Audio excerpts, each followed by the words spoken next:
Hello friends. 3 months के अंदर fully funded PhD scholarship हासिल करने के लिए प्री प्लानिंग की सीरीज़ में आपको वेलकम करते हैं। प्री प्लानिंग के लिए इन 10 एरियाज़ में से फर्स्ट 6 एरियाज़ हम इस वीडियो के पार्ट 1 एंड पार्ट 2 में कवर कर चुके हैं, जिनके लिंक्स डिस्क्रिप्शन में मौजूद हैं। तो अगर फ्रेंड्स आप इन एरियाज़ में प्रैक्टिकल टिप्स एंड ट्रिक्स जानना चाहते हैं तो इस वीडियो को आखिर तक ज़रूर देखें। तो डियर फ्रेंड्स, सुपरवाइज़र जब आपकी ईमेल का रिप्लाई करते हैं तो मोस्ट प्रोबेबली वो आपको जूम मीटिंग के लिए इनवाइट करते हैं।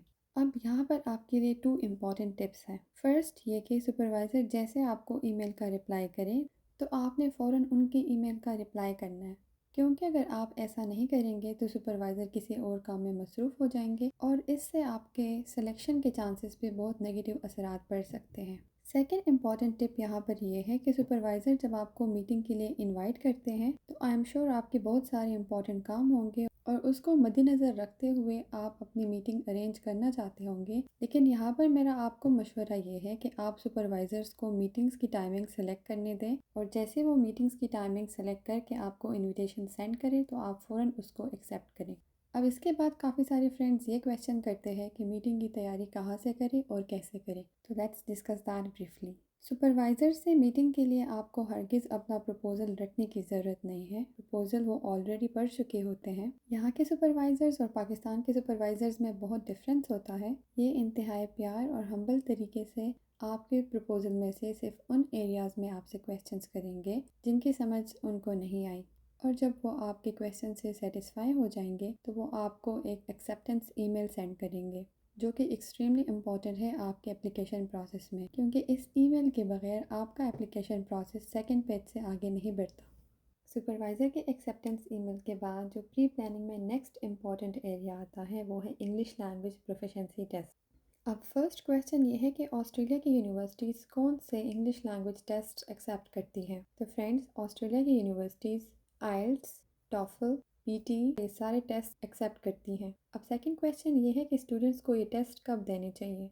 सुपरवाइज़र के एक्सेप्टेंस ईमेल से पहले भी आप ये टेस्ट दे सकते हैं, लेकिन मेरा मशवरा आपको ये है कि ये टेस्ट आप सुपरवाइज़र के एक्सेप्टेंस ईमेल के बाद दें, क्योंकि इन टेस्ट की एक स्पेसिफिक ड्यूरेशन होती है जो कि 2 ईयर्स है और समटाइम्स आपके एप्लीकेशन प्रोसेस में अगर ज़्यादा टाइम लग जाए तो आपके ये टेस्ट एक्सपायर होने के चांसेस हैं। ये टेस्ट मुश्किल होने के साथ साथ एक्सपेंसिव भी होते हैं, तो मैं नहीं चाहती कि आपके पैसे और आपका टाइम वेस्ट हो जाए। अब नेक्स्ट क्वेश्चन ये है कि पीएचडी के लिए इंग्लिश लैंग्वेज प्रोफिशिएंसी टेस्ट में कितना स्कोर होना ज़रूरी है। तो ये इन्फॉर्मेशन आपको हर एक यूनिवर्सिटी की वेबसाइट से मिल सकती है। डीकन यूनिवर्सिटी की वेबसाइट पे आप देख सकते हैं कि डीकन यूनिवर्सिटी की पीएचडी स्कॉलरशिप के लिए आपको मिनिमम 6.5 बैंड आइल्ट्स में होना ज़रूरी है। अगर आपने पीटी दिया है तो इसका इक्विवेलेंट 65 मार्क्स बनते हैं। अब यहाँ पर आपके लिए 2 और इम्पॉर्टेंट टिप्स हैं। समटाइम्स ये टिप्स काम कर जाते हैं तो आप आइल्ट्स की प्रिपरेशन और एक्सपेंसेस से बच जाते हैं। समटाइम्स ये काम नहीं करते। अगर आपने अपनी प्रीवियस डिग्री किसी ऐसी यूनिवर्सिटी से हासिल की है जहाँ पर मीडियम ऑफ इंस्ट्रक्शन इंग्लिश हो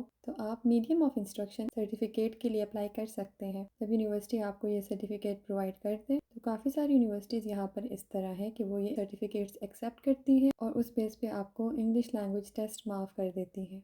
इसके अलावा जो दूसरा इम्पॉर्टेंट टिप है वो यूनिवर्सिटीज़ के अपने टेस्ट से रिलेटेड है। ऑस्ट्रेलिया में काफ़ी सारी यूनिवर्सिटीज़ ने अपने इंग्लिश टेस्ट भी रखे होते हैं, जैसे कि आप डीकन की वेबसाइट पे ड्यूली देख सकते हैं, और इसी तरह आप इंग्लिश लैंग्वेज टेस्ट से बच जाते हैं। फ्रेंड्स, इसके बाद जो नेक्स्ट इम्पॉर्टेंट एरिया जिसमें प्री प्लानिंग की ज़रूरत होती है वो है रिकमेंडेशन लेटर्स।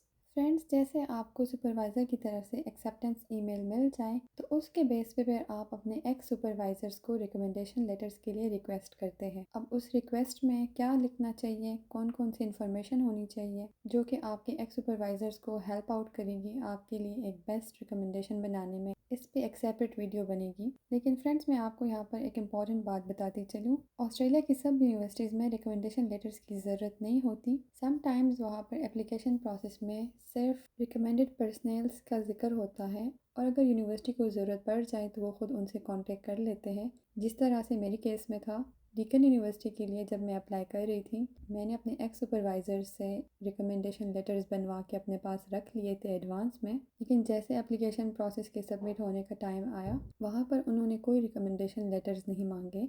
फ्रेंड्स, जो लास्ट इम्पॉर्टेंट एरिया है जिसमें आपको प्री प्लानिंग की ज़रूरत करनी होगी वो सिर्फ उन फ्रेंड्स के लिए है जो मैरिड है। तो फ्रेंड्स, अगर आप मैरिड हैं और आपने अपना FRC एंड MRC नहीं बनवाया तो आज ही आप नादरा ऑफिस जाके अपना FRC एंड MRC बनवाएं, क्योंकि ये दोनों आपको ना सिर्फ एप्लीकेशन प्रोसेस में बल्कि बाद में वीज़ा के प्रोसेस में ज़रूरी चाहिए होते हैं। तो फ्रेंड्स, अगर आपने ये सारे पॉइंट्स डिटेल से देख लिए हैं तो आई एम श्योर कि आपको बहुत सारे क्वेश्चंस का आंसर मिल गया होगा। लेकिन इसके बावजूद अगर आपके कुछ ऐसे क्वेश्चंस हैं जिसका आंसर मैं नहीं कर सकी तो काइंडली आप वो सारे क्वेश्चंस कमेंट सेक्शन में करें, और जितने ज़्यादा क्वेश्चंस के आंसर्स मैं आंसर कर सकती हूँ I will try my best. आज के लिए इतना ही, मिलते हैं नेक्स्ट वीडियो में।